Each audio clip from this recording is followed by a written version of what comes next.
बिस्मिल्लाहिर्रहमानिर्रहीम। अस्सलाम वालेकुम। मैं हूं महरीन सब्तैन। देख रहे हैं आप मेरा यूट्यूब चैनल और फेसबुक पेज। नाज़रीन, बाटी गेट पर पेश आने वाला वाक़या इंतहाई दर्दनाक है। इसके बारे में बहुत सी चीज़ें, बहुत सी मालूमात आपको अब तक मिल चुकी होंगी, लेकिन इस वक्त जो मैं आपको बातें बताने जा रही हूँ शायद आपको इस बारे में अभी इल्म नहीं होगा। कुछ ऐसी डिटेल्स जो कि नई निकलने वाली सीसीटीवी कैमरे की फुटेज में सामने आई हैं, वो बहुत ही हैरानकुन और चौंका देने वाली है।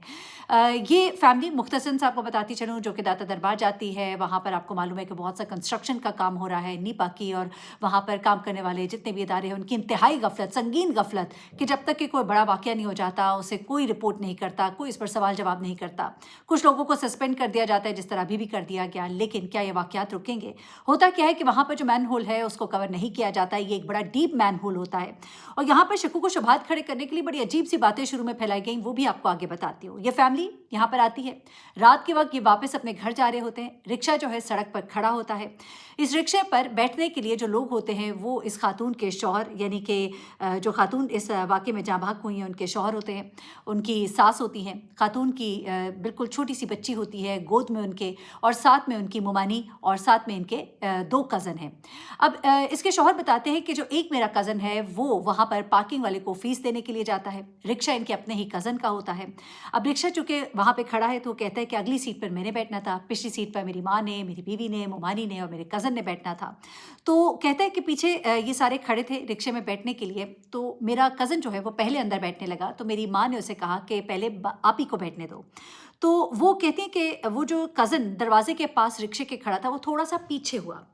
जब वो पीछे हुआ तो उसके पीछे ही मेरी मिसेस खड़ी थी। इसके शौहर बताते हैं कि मेरी बीवी जो है उसके बिल्कुल पीछे खड़ी थी, बच्चे को गोद में लिए। तो वो थोड़ा सा पीछे हुई ताकि वो उससे टकरा ना जाए। जैसे ही वो पीछे हुई तो वो कहता है मेरी आंखों के सामने ही वो आनन फानन उस मैन होल में गिर गई। वो कहते हैं मैं चीखा, मैं चिल्लाया, मैं उसकी तरफ लपका, लेकिन उस वक्त तक वो मैन होल के अंदर बच्ची समेत गिर चुकी थी। मैंने आवाज़ें मारी लोगों को कि रेस्क्यू को फ़ोन करो, किसी को फ़ोन करो, एम्बुलेंस को फ़ोन करो। मुझे लगा कि कोई शायद फ़ोन नहीं कर रहा, तो फिर मैंने अपने ही फ़ोन से रेस्क्यू को फ़ोन किया। यहाँ पे ये भी सवालात उठाए गए कि एक बंदा इतनी परेशानी में हो तो कैसे फ़ोन करे? तो उसने खुद ही इसका जवाब दिया कि मैं इतना परेशान था, मुझे लगा शायद किसी ने फ़ोन नहीं किया। उसके बाद वो कहते हैं कि पहले एम्बुलेंस आई। एम्बुलेंस आई, उन्होंने जगह को देखा और उसके बाद एक बड़ी गाड़ी आई। फिर उसके बाद कुछ लोग आए, उन्होंने उसके अंदर एक डंडा डाल के देखा, उसकी गहराई देखी, और उसके बाद इसके अंदर सीढ़ी डाली गई। उन्होंने अपना लिबास पहना, जो उनके जैकेट्स होती हैं वो पहनी, पानी में वो उतरे। पानी में उतरने की थोड़ी ही देर के बाद वो कहते हैं ज़्यादा देर उन्होंने नहीं लगाई और बाहर निकल कर उन्होंने ये कहना शुरू कर दिया कि सामने ही 1.5 फुट चौड़े पाइप है और इस पाइप में कोई लाश नहीं जा सकती। ये यहाँ पर कोई गिरा होता तो यहाँ पे फंस गया होता, यहाँ पर तो कुछ भी नहीं है।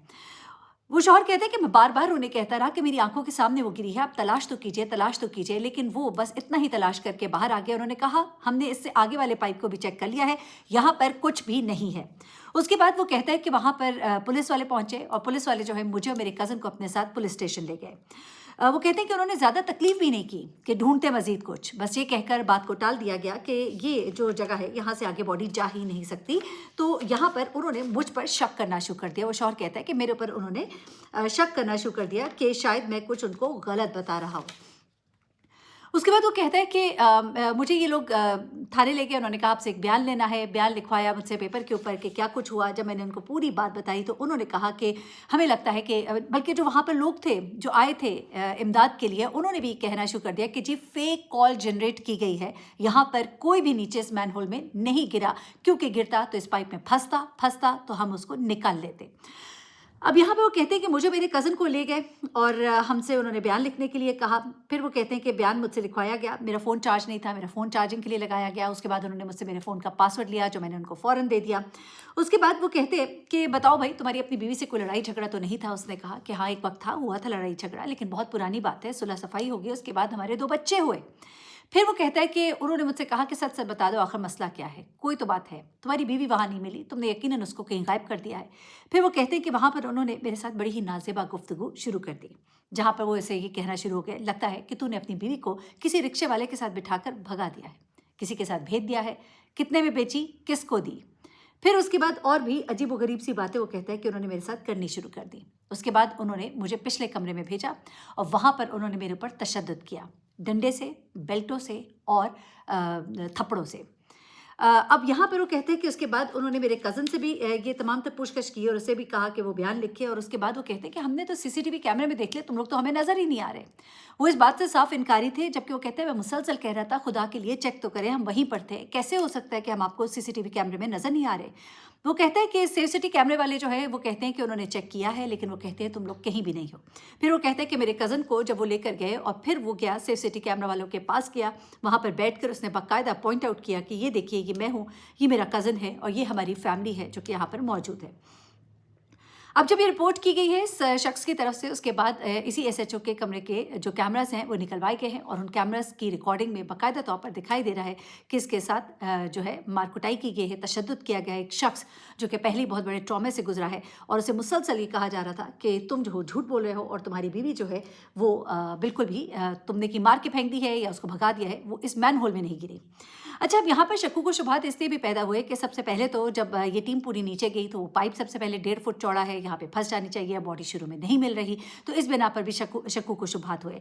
फिर शुरू में ये भी बात फैला दी गई कि जनाब यहाँ तो पानी सिर्फ 2 फुट खड़ा है, यहाँ पे कौन डूब सकता है, ये तो सब झूठ है। जबकि बाद में रिपोर्ट जो सामने आई है उसके मुताबिक रात के वक्त पानी का फ्लो बहुत ज़्यादा था, पीक आवर्स थे और पानी अच्छा खासा वहाँ पे मौजूद था। उसके बाद जो शक्कू को शुबहात और जो क्रिएट हुए उसकी वजह जो थी वो सीसीटीवी कैमरे में इनिशियली ये तमाम तर वाक़या जो है ये नज़र ना आना जो है वो भी एक तरह से वजह बना शक में डालने की।